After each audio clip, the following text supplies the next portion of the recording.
Pernahkah Anda masuk ke sebuah ruang server raksasa? Coba bayangkan sejenak. Wah, itu pasti pengalaman yang lumayan mengintimidasi ya.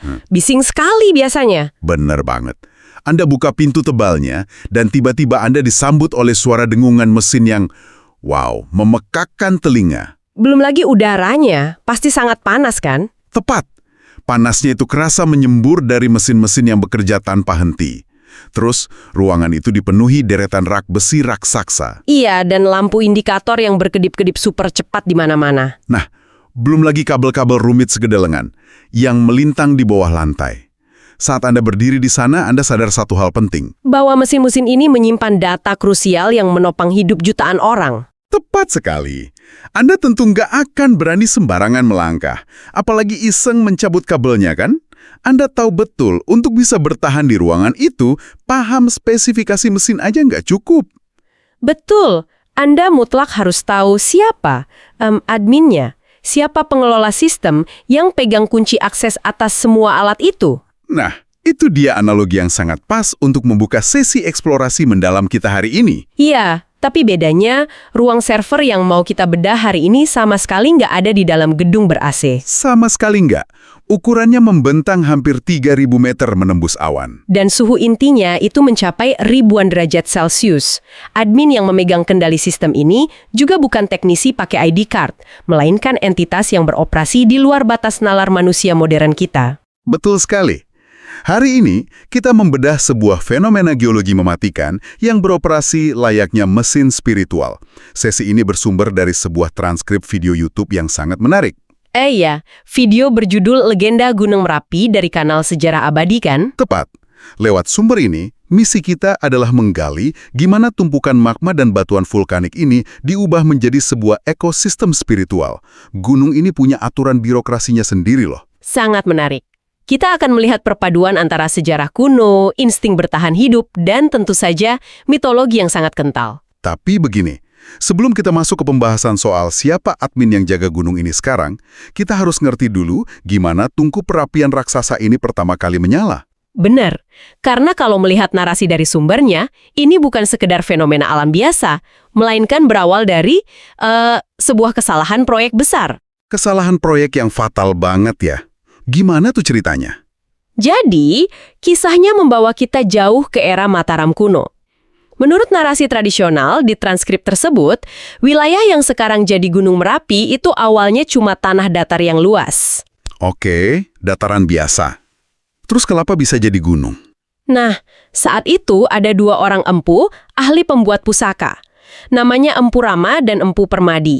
Mereka ini bukan pandai besi sembarangan kan? Oh, sama sekali bukan.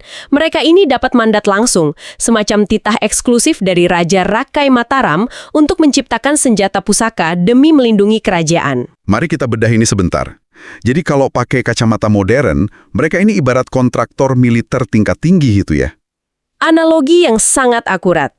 Mereka punya keahlian, punya modal. Dan yang paling penting, mereka punya backing langsung dari pemerintah pusat. Terus masalahnya di mana? Dengan kekuatan magis setinggi itu, mereka butuh perapian abadi. Wajar sih. Butuh suhu yang ekstrim. Iya, mereka menemukan titik yang menurut mereka sempurna. Tapi sayangnya, tanah itu ternyata wilayah kekuasaan spiritual seorang petapa sakti. Namanya Empu Selo. Wah, ini mulai masuk ke konflik sengketa lahan nih. Tepat sekali. Empu Selo sebenarnya udah ngasih teguran keras. Dia memperingatkan kalau tempat itu adalah titik keseimbangan alam yang nggak boleh diganggu-gugat. Apalagi buat aktivitas penempaan api sebesar itu. Terus gimana reaksi dua kontraktor kita ini? Ya, karena mereka merasa sedang menjalankan misi negara, mereka abaikan saja peringatan itu. Mereka bersikeras menyalakan tungku peluburan tepat di situ. Ini persis banget kayak kasus penggusuran lahan secara paksa. Kayak eminent domain gitu loh. Iya, benar banget. Bayangkan Anda seorang pengembang raksasa. Anda datang ke sebuah hutan, mau bangun pabrik peleburan baja, tapi sama sekali nggak peduli sama AMDAL atau analisis dampak lingkungannya. Dan pas ditegur sama tokoh adat setempat, Anda cuma melambai-lambaikan surat izin dari pusat. Merasa kebal hukum. Betul. Tapi masalahnya yang dilawan sama dua empu ini bukan sekedar aktivis lingkungan biasa kan? Jauh dari itu. Hal yang sangat menakjubkan di sini adalah respons dari alam itu sendiri.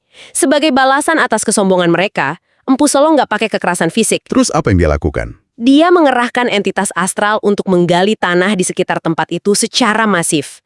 Lalu tanah galian itu dijatuhkan kembali hingga membentuk sebuah gunung raksasa. Menjatuhkan sebuah gunung? Iya, dan gunung itu langsung mengubur Empu Rama dan Empu Permadi hidup-hidup. Tungku api yang udah terlanjur mereka nyalakan itu nggak pernah padam. Jadi tungkunya tertelan ke dasar bumi dan terus berkobar jadi kantong magma. Tepat. Sementara roh kedua empu tersebut terserap menjadi bagian dari gunung itu sendiri. Mitos ini sebenarnya adalah kritik kuno yang tajam terhadap arogansi industri manusia yang merusak alam raya. Alam secara harfiah menjatuhkan gunung ke atas kepala manusia yang sombong. Itu mengerikan banget. Tapi tunggu, saya jadi mikir nih. Mikir apa tuh? Kalau gunung ini lahir dari hukuman brutal alam terhadap manusia, gimana peradaban di sekitarnya bisa bertahan? Apalagi penguasanya. Kalau saya jadi raja di masa itu, saya pasti panik punya server raksasa yang bisa meledak kapan aja di halaman belakang kerajaan saya. Tentu, pasti ada rasa terancam. Dan disitulah letak evolusi kecerdasan masyarakat Jawa. Mereka nggak cuma diam ketakutan. Mereka mencoba berdamai. Ya, mereka menyimbolkan bahwa gunung ini punya penguasa, namanya Eyang Merapi atau Kiai Sapu Jagat. Entitas ini digambarkan bisa berwujud kakek tua berjubah putih, tapi kalau lagi marah, Bisa berubah jadi raksasa api. benar sekali. Dan dia nggak kerja sendirian, ada birokrasinya. Misalnya ada Nyai Gadung Melati, Ratu Jin berbaju hijau yang tugasnya menjaga agar gejolak gunung tetap terkendali. Disinilah bagian yang sangat menarik buat saya. Untuk merespon ancaman ini, tata ruang kerajaan merancang apa yang disebut sebagai sumbu kosmologi, kan? Betul, sumbu kosmologi. Ini konsep yang brilian. Saya baca ini di catatan transkrip kita. Kalau kita bayangkan di peta, di ujung utara ada Merapi yang mewakili elemen api. Terus di selatan ada Laut Selatan, ranah kekuasaan Kanjeng Ratu Kidul yang mewakili air. Iya, utara dan selatan, api dan air. Dan tepat di tengah-tengahnya, terjepit di antara dua kekuatan alam ini, berdirilah Keraton Yogyakarta. Apakah ini pada dasarnya sistem checks and balances kayak di ilmu politik? Jika kita hubungkan ini dengan gambaran yang lebih besar, jawabannya iya. Leluhur Jawa sangat cerdas merumuskan manajemen bencana ke dalam tatanan geopolitik negara. Sultan di tengah bertugas sebagai penyeimbang, bukan penakluk. Berarti Sultan sadar posisinya ya, supaya nggak terjadi kiamat ekologis. Tapi apakah selalu damai seperti itu? Nggak ada raja yang iseng mau menaklukkan gunung ini? Oh, tentu ada. Sultan Agung, salah satu Raja Mataram yang paling besar dan ambisius, pernah mencoba. Dia mengutus seorang pendeta sakti untuk naik ke puncak dan melakukan ritual penaklukan. Wah, ibaratnya dia mau ngehack servernya secara paksa supaya kodenya tunduk sama Mataram. Metafora yang pas. Tapi alam nggak tinggal diem. Reaksinya instan. Belum juga ritual selesai, terjadi gempa bumi tektonik besar. Gunung menyemburkan api dan abu, dan ada suara gaib yang memperingatkan mereka. Menegaskan kalau Merapi nggak bisa ditundukkan ya? Betul. Peristiwa itu bikin keraton sadar. Mereka mengubah strategi. Dari upaya mendominasi, menjadi harmonisasi. Bentuk harmonisasinya kayak gimana tuh secara praktis? Mereka melakukan ritual yang disebut labuhan. Setiap tahun, keraton mengirim persembahan ke lereng Merapi. Isinya bukan barang biasa, tapi potongan kuku, rambut, dan pakaian bekas milik sultan yang bertahta. Wah, menyerahkan DNA dan barang pribadi penguasa manusia ke admin gunung, itu pesan simbolis yang sangat kuat ya.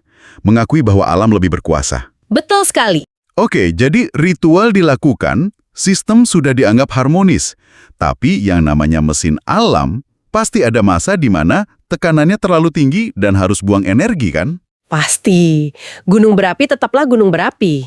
Nah, kalau sistem keseimbangannya terganggu, apakah admin ini bakal ngirim semacam notifikasi sebelum meletus, biar warga bisa siap-siap? Tentu ada. Ini yang disebut warga sebagai tanda-tanda gaib, tapi fungsinya sangat jelas sebagai sistem peringatan dini bawaan alam. Notifikasinya berupa apa saja tuh? Macam-macam. Secara visual, ada laporan turun-temurun soal pasukan berkuda gaib, berbaju zirah, berbaris turun dari lereng gunung seolah bersiap perang. Atau warga desa serempak mengalami mimpi buruk tentang lahar panas. Mimpi kolektif ya? Menarik. Terus ada notifikasi auditori juga kan? Alunan suara gamelan misterius dari puncak gunung di malam hari. Padahal logikanya di atas kawah kan nggak ada siapa-siapa. Iya, suara gamelan ini sering banget dilaporkan.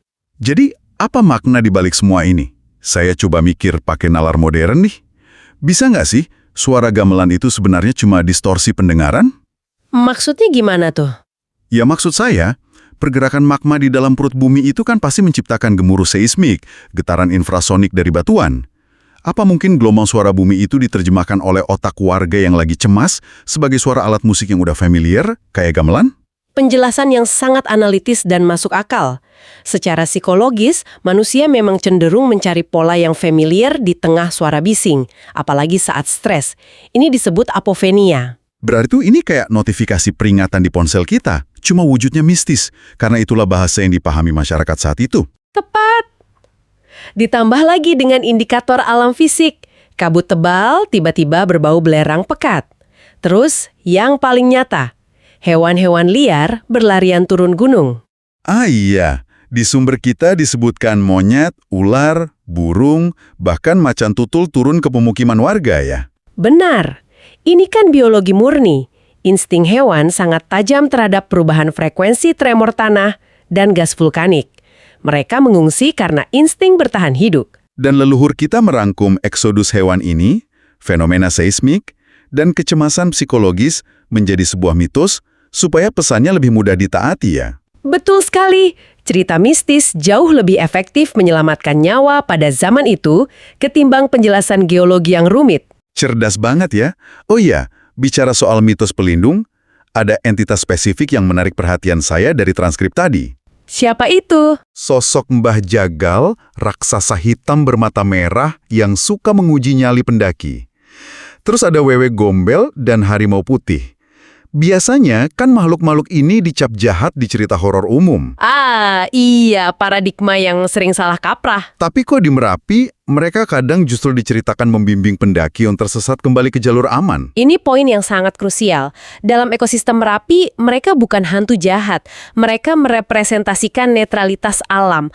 Alam nggak terikat pada moralitas hitam putih kita. Oh, jadi mereka cuma merespon energi manusia yang datang ya? Tepat. Kalau Anda datang dengan arogansi, Anda akan mendapat masalah. Tapi kalau Anda menghormati alam dan kebetulan nyasar, entitas ini bertindak layaknya sistem keamanan bawaan yang justru melindungi Anda. Masuk akal. Nah, sekarang pertanyaannya.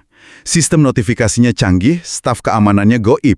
Siapa yang bertugas membaca pesan-pesan ini tiap harinya? Untuk itulah kita butuh seorang juru kunci. Ah, ibarat spesialis IT support yang punya akses ke ruang server tadi ya? Benar, juru kunci ini adalah penengah antara dunia nyata dan dimensi gaib Merapi. Mereka bukan sekedar pemandu wisata.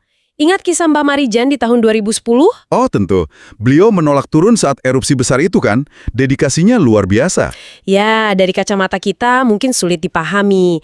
Tapi bagi beliau, seorang admin nggak mungkin meninggalkan ruang server saat sistem sedang kritis.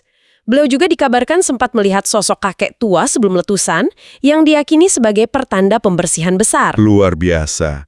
Dan cara mereka berkomunikasi dengan dimensi itu biasanya lewat meditasi di Pasarean ya? Betul, Pasarean. Itu makam kuno atau petilasan di lereng gunung. Itu dianggap sebagai terminal akses di mana batas antara dua dunia paling tipis. Mengerikan sekaligus mengagumkan. Juru kunci wajar paham sandinya. Tapi gimana kalau orang awam, orang biasa kayak Anda dan saya yang nggak sengaja nyasar masuk ke dimensi lain itu? Di sumber transkrip kita, ada dua kisah mencolok soal ini. Iya, saya ingat kisah Sutopo.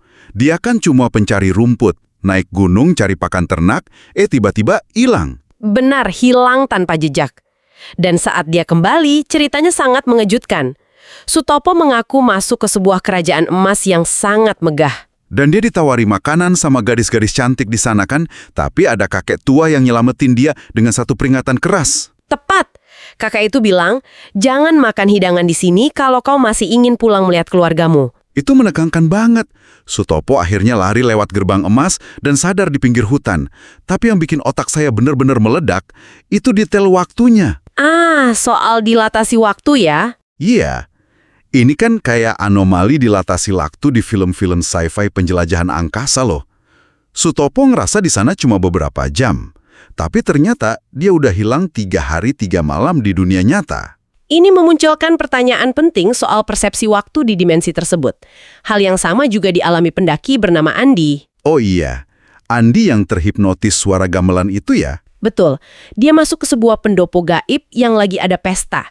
Dia hampir melangkah masuk lebih jauh, tapi sayup-sayup dia dengar suara temennya manggil dari dunia nyata. Dan pas dia sadar, dia ngerasa cuma ngelamun semenit, padahal temennya udah nyariin dia selama 2 jam.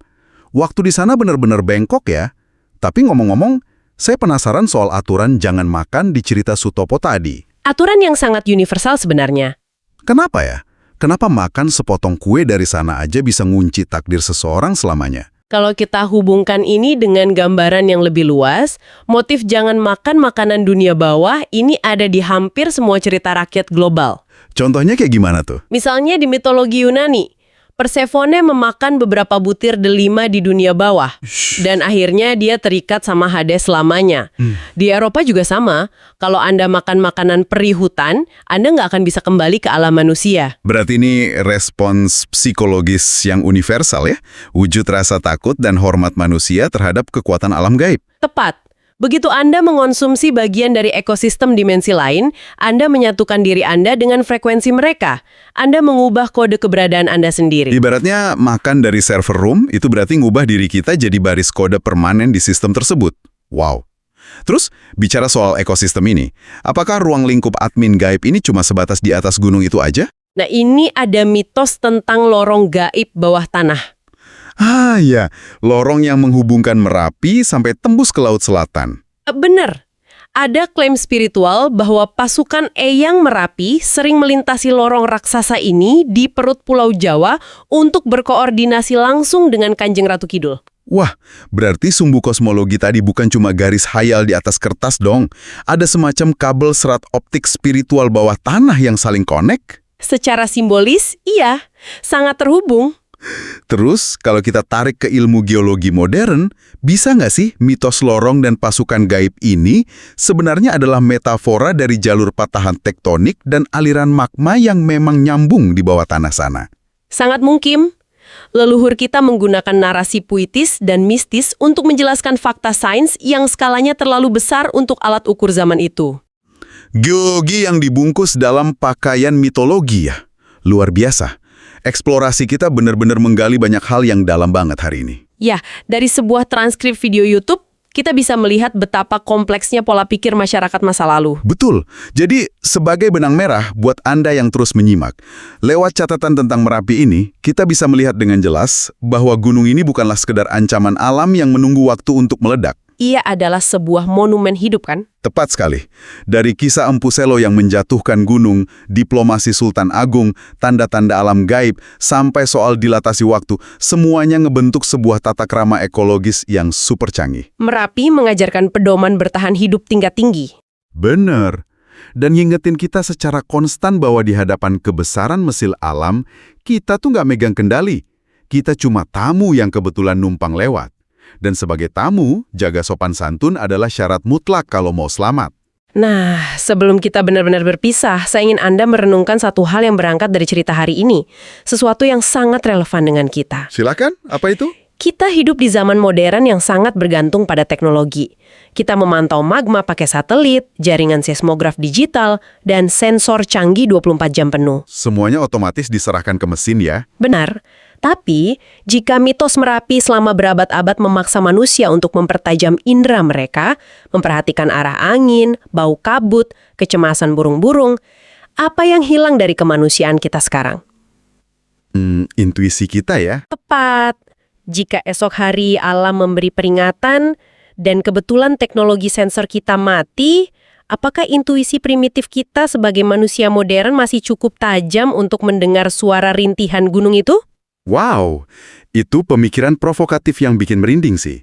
Kita seakan kehilangan koneksi langsung dengan alam karena terlalu percaya sama layar monitor. Sangat disayangkan kalau sampai insting itu benar-benar hilang. Bener banget. Terima kasih sudah mendampingi kami membedah dan mengurai benang kusut dari fenomena mistis sekaligus ilmiah ini. Untuk Anda semua, teruslah lapar akan pengetahuan dan ingat selalu satu hal. Kenali siapa yang memegang kendali. Tepat. Dimanapun Anda berada, entah itu di kaki gunung berapi atau di depan pintu ruang server kantor Anda, pastikan Anda tahu betul siapa admin sebenarnya. Sampai jumpa di sesi eksplorasi mendalam kita selanjutnya.